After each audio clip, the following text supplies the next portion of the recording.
As a child, I always liked dragons. The elegance of their flight, the firepower they possess. However, like every child, I was forced to recognize that dragons don't exist. So, humanity made their own.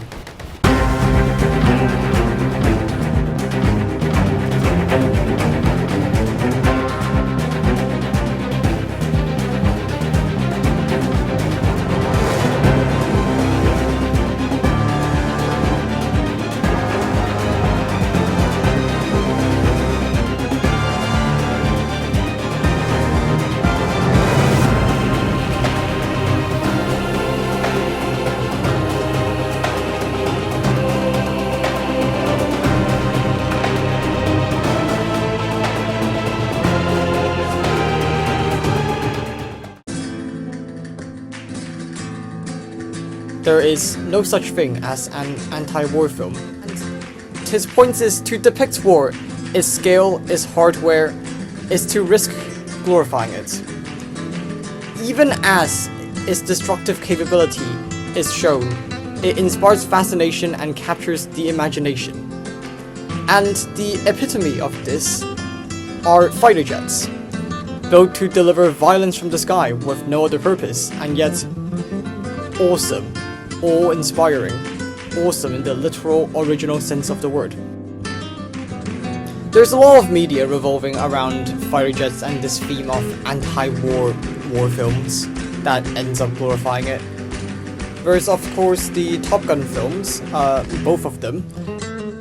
There's Area 88, which despite its themes of how war is horrible for the people involved, the mercenaries who are the main characters of the show, how it affects the civilian populace, still shows the aircraft and combat itself in an exalted, adored form. I personally think the epitome of this is the Ace Combat series, which almost desperately attempts to push an anti-war narrative through its cutscenes, in its effects. You could tell mission by mission through briefings, debriefings, and the story that is told through cutscenes in between, how bad war is in every installment of the game. And yet, ironically, the core gameplay loop of Ace Combat, as its name may suggest, is fast, intense, and ultimately a revered arcade version of air-to-air combat, where you, the mysterious Ace, flies up into the sky in an aircraft armed with an unrealistic amount of armaments and missiles, and you almost single-handedly turn the tide of the conflict by not through diplomacy, but by blasting every enemy pilot out of the skies. Even when it involves high stakes, you are ultimately but a grand knight, drooling your main foe for the heavens themselves.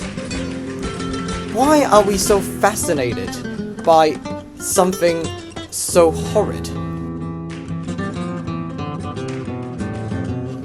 To understand such a paradox, perhaps we shall look at dragons. In An Instinct for Dragons, a book by anthropologist David Jones, suggests that humans, like monkeys, have instinctive reactions to snakes, big cats, and birds of prey. And if you combine all of them, all of these innate fears, you get a dragon. It can definitely be argued that dragons were built for evil, were designed by humans to create a monster to fear. It is, of course, the archetypal monster. Of course, the biblical Satan himself, King of Hell, rides one personally, the seven-headed dragon in the Bible, in the Book of Revelations. They are dangerous, destructive, and yet they're everywhere. They're revered and glorified. They're ingrained into modern culture, children's films. Hell, one of the 4 houses of my school is named after dragons. And I think this is because dragons symbolize power. The etymology of dragons, it came from the ancient Greek drakon, which comes from the verb derkomai, which I probably butchered, which means I see. Dragons are said to have sharp eyes, deadly glances, and this symbolize power. They gaze down and judge from on high. And they have, of course, a parallel to combat aircraft. They are similarly highly destructive, and similarly, they are revered, glorified, exalted. And yet, dragons, at least in most media, exist naturally. They're born of the world of nature, with their own mind or instinct. Some represent evil, of course, power and greed, but also sage wisdom. And as such, being almost animals in nature, we can sympathize with them. Unlike dragons, combat aircrafts are built by humanity. It has no nature or will of its own. It is conceived in the cold logic of a defense requirement and therefore a defense contract built to kill. They are a symbol of humanity's quest for godlike power, while dragons themselves are godlike. Perhaps the first and the original dragon is the Chinese Dragon King, who ruled the waves, complete with his own underwater court and palace. And as the original dragon, the Dragon King is the original image of power. And his control of water is interesting. There has always been a cultural fascination with the ocean. Of course, there are historical fishing villages. There is a fascination with the harbor fronts of every coastal city. People go to the ocean to either rest or in search of some revelation. And if we are to look slightly deeper, well, humans, as all animals, evolved from the sea. Perhaps there is a yearning, a homesickness to this. The sea is the past. And I bring it up because the sea is also past power. And if the oceans are the past and land is therefore the present, which is mundane, then perhaps the skies represents the future. The skies, which were always the domain of the gods, where they stand on high and rule down below. The skies are the future that we strive towards, that captures our imagination. After all, it is not the battleship nor the tank that has truly grasped our imagination. It is the combat aircraft that has done so. The story of Icarus is well known, and Daedalus warns his son Icarus not to fly too close to the sun, for his heat will melt the wax that binds his wings together. Of course, upon being free from the normal limitations of man, and also his imprisonment within the labyrinth, Icarus laughs as he flies way too high, and his wings are indeed melted by the sun, and he falls into the waves, never to be seen again. And while this is a fable warning against hubris, it is also in many ways the story of mankind. We constantly strive towards technological advancement, and in aircraft, they must be higher, faster, deadlier, flying to the edge of space.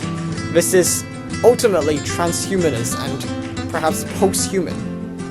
For the human pilots of any aircraft, any modern aircraft, it's no longer the only controlling part of the whole. It is a fusion of pilots and airframe, cybernetic in that a human soul augmented by fly-by-wire systems controlling a metal frame with a skin of radar-absorbent material, their eyes augmented by radio waves, and armed with the firepower not to crush an insect, but a city. Traditional dragons have a match, and they are usually slain. Lucifer's seven-headed dragon, for instance, is ultimately slain by God and cast into an abyss, and heralds a world of peace with no evil.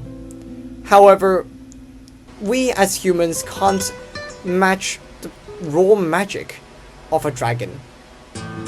We can't slay it, so we rivaled it. To surpass mythological dragons, we built our own. Metallurgy, thermodynamics, and missiles instead of scales, blood, and fire. And while a dragon's eye may shine brightly, denoting its original namesake, the radar shines brighter and sees further. These abhorrences, artificial dragons, angels of death, man-made god of disguise, are so awesome in the original sense of the word that instead of horror, when we look up, we feel reverence. And perhaps this is where the true horror lies. It is the lack of horror that we would gladly sit and watch. A duel for the heavens between synthetic metal dragons, like a sports match.